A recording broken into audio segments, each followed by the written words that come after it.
Welcome to the last segment of Citizens Forum, being filmed on Tuesday, August the 18th. Our guest in this segment is Werner Simbeck, and we're going to be talking about climate change. Werner, you've been on the show before, and we've talked about climate change before. It's not getting better, so maybe start us off. Well, I know it's always very depressing when we talk about climate change. It seems there's never a good story ever. It seems this year has been just a beautiful summer. Really, for some people, they've really enjoyed their camping season, and it's been nice and hot. And Victoria, it's never been like this, where you could walk around in shorts, even in the late evening without getting cold. But we've seen recently we had wildfires in the Okanagan area there in the central BC. All of BC had fires. On Vancouver Island, we have fires. We had a big fire up in Nanaimo, and now we have a big fire actually in behind Port Renfrew. Yeah, smoke over the city. Yeah, and days. We had an amazing dry summer. I mean, it rained once now. There was one day where we had rain, and the last time it rained must have been sometime in early May, and it's been extremely hot and dry. And I'm sure most people know this by now, right? So what we haven't heard, so we've heard about the wildfires in BC because now we had some losses of real estate. Houses were burnt down, That's when it suddenly becomes newsworthy. But when big forests are on fire, well, it's a forest on fire. What we fail to forget is that when those trees burn to the ground, they first of all release the stored carbon that they have in them. That carbon goes in the atmosphere, contributing to the greenhouse effect. Alaska, which you wouldn't think has a big problem with forest fires, this year has been just absolutely amazing. Last time I think I was on the show, I told you that there's this map you can go on to, and it shows these dots on Alaska, and you see dots everywhere, and all the dots represent wildfires. They've never had that many fires ever before, and it's been the record temperatures they've had. In early spring, it was warmer there than it was in Arizona. So it's been extremely warm, and now we're going to get this Godzilla El Nino. You may have heard that. So we're going to, the end of this season, we're going to get a strong El Nino effect. What that means is we're going to get potentially a lot of rain, which sounds like a good thing. But if you have really dry conditions, which we've had in California in particular, the earth is extremely dry. It will not absorb any of this moisture. So when it comes down, where you get like a year's worth of rain in a couple of days, you're going to have mass floods, you're going to have mudslides, you're going to have devastation, really, on a grand scale, and then the water will disappear again, and the drought hasn't gone away. And when they talk about this Godzilla El Nino, which I've seen in the media, El Nino is basically a warming of the ocean. That's right. And for them to say, oh, it's an El Nino, without mentioning why is the ocean warmer? That's because the planet is warmer. That's right. It's the way the media has, for decades now, just not only misled us, but led us into mortal danger, because they are quite willing, it seems, to see the planet destroyed, as long as the oil industry and the car industry don't get hurt by people changing the way we live, which is what we have to do. Well, I'll give you an example. Now we are in a federal election, the longest federal election campaign pretty much in history. And there was an NDP candidate who was on CBC in an interview, in a discussion, and she mentioned that if Canada was to meet its climate change obligations, meaning its greenhouse gas reduction targets, Harper government targets. Harper signed on to the G7 declaration just recently, where they said by the end of the century we're going to be carbon free. That's right. Germany pushed for 2050 to be carbon free. Okay, so we got an extra 50 years. Woohoo! The point is, if we were trying to meet those targets, that would mean that and this is what this NDP candidate said in this interview, most of the oil sands have to stay probably in the ground. Right. And the reaction of this statement was, an attack on the NDP, saying, look, this is their hidden agenda. They're going to shut down the oil sands. We're going to lose all these jobs. When it turns out that actually, from a GDP point of view, it's only 2% of Canada's GDP comes from the oil sands.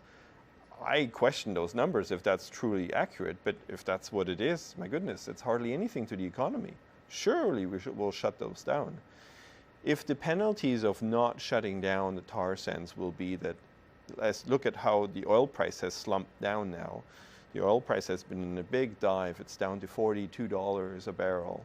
And there's a huge loss of jobs already because of that. When the world decides to cut greenhouse gases quickly because of climate change, and if we put all of our eggs into the fossil fuel basket, we're going to lose far more jobs, far more wealth in this country than what we have right now. So the NDP, with the statement of this one candidate of being actually honest, of saying that if we meet Harper targets that Harper had agreed to, not the NDP, we'll have to leave the tar sands, the oil sands, in the ground. Yeah, and for her to be attacked for saying that, it just shows the absurdity of this nation today. Yeah, well, the media, I guess also, I really blame the media. The media does not then explain, well, actually, those are Harper targets, right?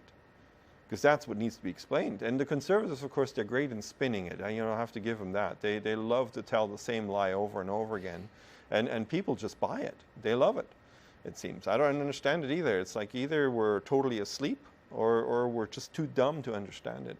It's maybe a combination of the two, I'm not sure. So really the key is, so we have an election campaign. So what I want to say is there was a Fair Elections Act passed not so long ago that Conservatives were afraid of election fraud, voter fraud actually. They've committed election fraud recently with the robocall scandal. But anyways, the point is that people who want to vote may have a difficult time to vote because they changed the rules now.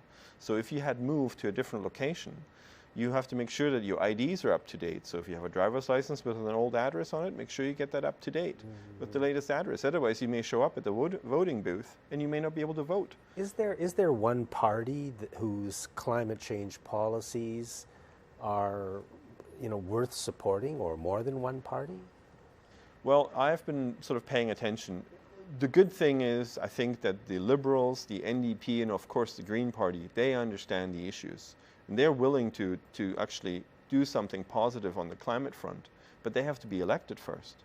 So really, we have to get out the vote. Last election, we had like 61 or 62% of the electorate actually went out and voted. We need to get up to the 75, 80% range, really. If we did that and get the young people to come out and vote, I mean, we would definitely make it almost impossible for the Conservatives to get back in, even under a minority situation. Has there been any change in Alberta with an NDP government being elected, do you think? Well, I suppose that was a big step for the Conservatives to be kicked out in Alberta, replaced by the NDP. Big step. I think they did a great deed on one hand, but the problem is that the NDP that's running Alberta now, I mean, oil is running Alberta. Yes. And they're just trying to steer the boat, ever so slowly in a different direction, which is really challenging. So starting with a carbon tax is a really good thing, having good targets and goals in place for the oil industry. And they actually even want a carbon tax because they know internationally they're not competitive anymore. People don't want to buy their product, so it does make sense. Things are getting worse climatically, and I'm afraid, are going to get much, much worse in terms of food supply and even more extreme weather events in the very near future. So what can we do, given where the planet is now? What do we have to do immediately to do our best to try to at least save what we can? People wouldn't want to hear that, They don't want to hear the truth. The truth is we would have to really stop burning fossil fuels like within a decade. That's if you listen to the scientists who are honest about it, they say we're already past a certain point of no return. To get it back, we have to really, everybody, all hands on deck. Fossil fuels have to be left in the ground. And if you read the Guardian newspaper, which is a very prestigious independent newspaper, they have committed themselves to that cause, to ensuring that people are aware of the issues and that there's a campaign on the way that we need to keep the carbon in the ground. So what do we begin to do? It seems the first step has got to be transportation. We've got to reduce... Well, it's challenging when gas is so cheap. People have big cars and they like driving their big vehicles. Gas isn't cheap. I know, even though, though it's still too cheap, I guess, in some. That's true. There's sort of the strange... But, okay, people like driving cars, and of course that's the society we've grown up in, but we can't do it anymore. So how do we start to move away from it? I mean, Well, do you put a tax on gas? Do you start building public transit? yes, I think all of the above. I think you need to be willing to be bold. There's no, you cannot be asleep anymore on the wheel. You have to really look at what other countries have done and implement those same things. I think it was Norway that was in the news. They were producing 140% of the country's energy needs in wind power. 140. They were producing 40% more than they needed. Great example. Why can't we do that, right? Why can't we aim for that? So there's lots of things we can do, but people need to realize climate change is this slow-moving beast, and it's getting closer and closer to us, and it becomes harder and harder to fight it. And the longer we wait, the more difficult it'll be, the more challenging it'll be. So really, we gotta first of all elect the right people. That's the next thing. I mean, the Conservatives just have been stalling and putting the brakes on all these good things. Even Alberta, under the Conservatives, put in a carbon tax. And there was this big push against Dion when he was running for Stéphane Dion yes. under the Liberals for the shift, the tax shift that he was proposing. And then it was called, he was ridiculed, and it was called the Dion tax, the carbon tax. Well, that is what the industry needs. Yeah.